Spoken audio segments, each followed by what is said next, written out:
Every car brand is afraid of me. Humans are inherently afraid of things that they don't understand or the unknown.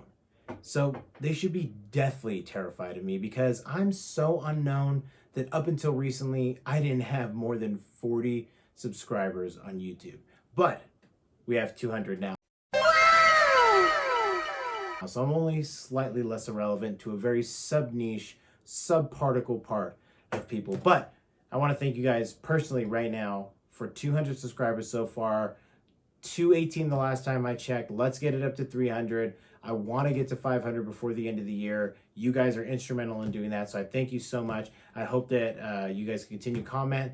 Leave a comment about how you feel about the content, about things we were doing. We got some new stuff going on, including this video right now.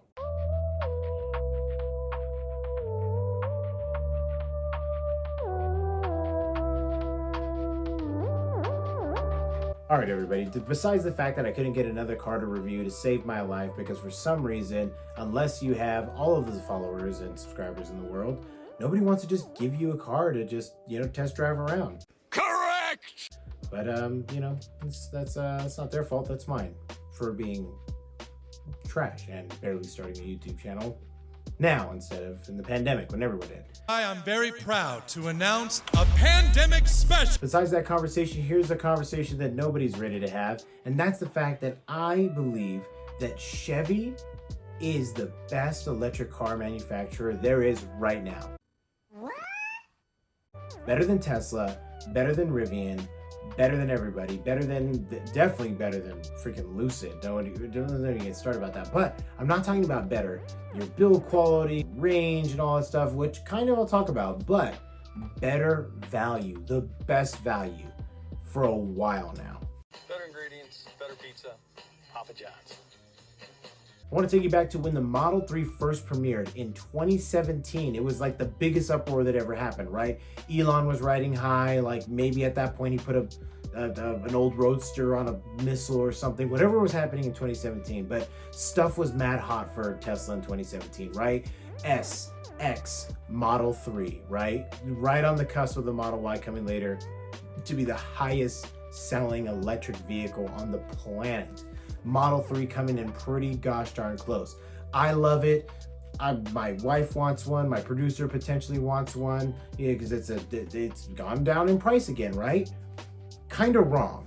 So the price that we were looking at right now for the Model 3 is $29,000 on a Tesla website, but stating underneath it says after tax incentives. You go ahead and dismiss that. You go and try to configure a Model 3, you'll realize that it's starting off at $40,000, $39,900 on Tesla.com.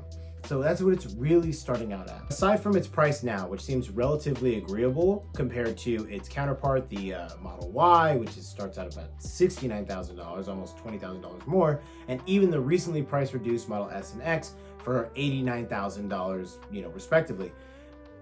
It still seems like a pretty bargain value with other manufacturers not being able to produce a car as cheaply or as budget friendly as the Model 3 with the same range, because that's a pretty, it's kind of the two factors with electric cars. Build quality and the cost of ownership are not really factors that we have to look at right now because of how new the market is or how new a lot of the vehicles on the market are. So we can't really compare and contrast figures we don't know yet. But what we can compare and contrast is the fact that the same exact year that everyone's favorite Tesla came out, the Model 3, there was another contender that came out the exact same year with better specs for the same price, and now even at a reduced price with the federal tax credit going away for the Model 3 starting next year or sooner, we have another option, and that would be the Chevy Bolt. What? It's okay. You don't have to like it. You don't have to want it even, but what I want you to know is that it's better. It's a better value, it's a better cost, and believe it or not, aside from paying another $5,000 to potentially $10,000 configuring your Model 3 to get a long range or performance, just to make it to 320 or 330 miles on a full charge or for whatever it is now, you already get 250 plus mile range on a brand new Chevy Bolt before getting up to a higher Premier model for how much money? $26,000 starting off. That is even lower than your potential savings on your federal tax credit and all the fictitious numbers that Tesla wants to give you on their website, where that's not actually reflective of the purchase price of the vehicle that you're buying. You're buying a $26,000 Chevy Bolt when you purchase a Chevy Bolt. You're not going to get having to file for a rebate, file for a refund. You did when they first premiered in 2017. The Chevy Bolt premiered with slightly less range, about 230 miles full range, same if not more range than the equal 2017 Model 3 when it premiered. So more range already. How about the price? $35,000 for a Model 3 in 2017. $35,000 to $37,000, depending on your tax, depending on your region, for the Chevy Bolt of the same year. For more range, just a different design, something similar, but also a tried and true auto dealer that has been around for almost 100 years, if not more. What? What are they selling? As opposed to in 2017, an automaker that had only been around for about 5 years at that time.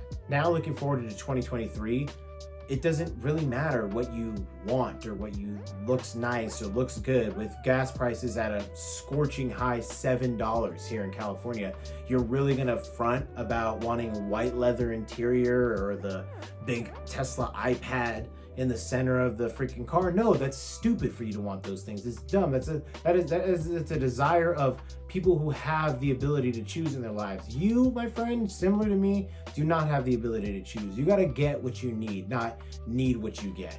You gotta get what's affordable, not get what you think that you can eventually wiggle yourself into working enough overtime to afford. Correct! All right, just because I'm here on YouTube with my 200 fantastic subscribers doesn't mean I can afford Jack-Ola. I can't. So what I would do is I'd go and buy that Chevy Bolt looking like a mid-2000s Office Depot mini stapler that you used to get free when you just buy a box of pencils. Like, that is the vehicle that I would go with. And I'm not saying that it's a better looking car, that it's probably like a sturdier built car. But what I will say is that through quality control of volume alone, that I'm 100%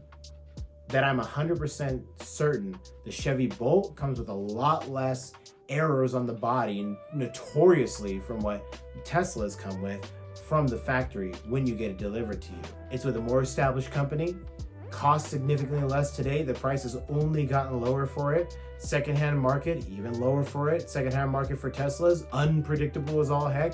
You try to get full self-driving in a used Tesla, good luck with that.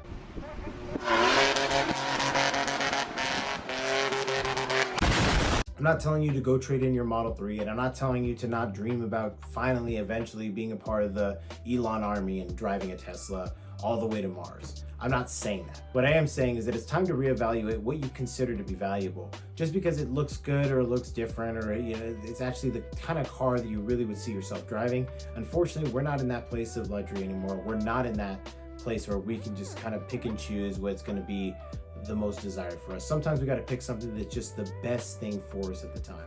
And I think for this time, for 2023, for 2024, one of the best moves you can make is getting probably potentially an unreliable Chevy Bolt. Stop the cap. But that part is something we'll have to talk about next time. Thank you guys so much for tuning in for this hot take on this, these electric cars. I'm not going to talk about any other ones, the Ioniqs or the Kias, which are the same car, or the EQs from Mercedes, all that other dumb nonsense, because it's all just white noise in comparison. We know who the two big dogs are. We know that it's Apple and it's Samsung, right? And it's Tesla versus whoever else it is that you think is a better option. Overall, I think Tesla is one of the most fantastic companies that we have today as far as selection, value, and what you're actually getting from the vehicle. That doesn't mean it's the best possible value for all of us who are impacted at this time. That just might be the Chevy Bolt.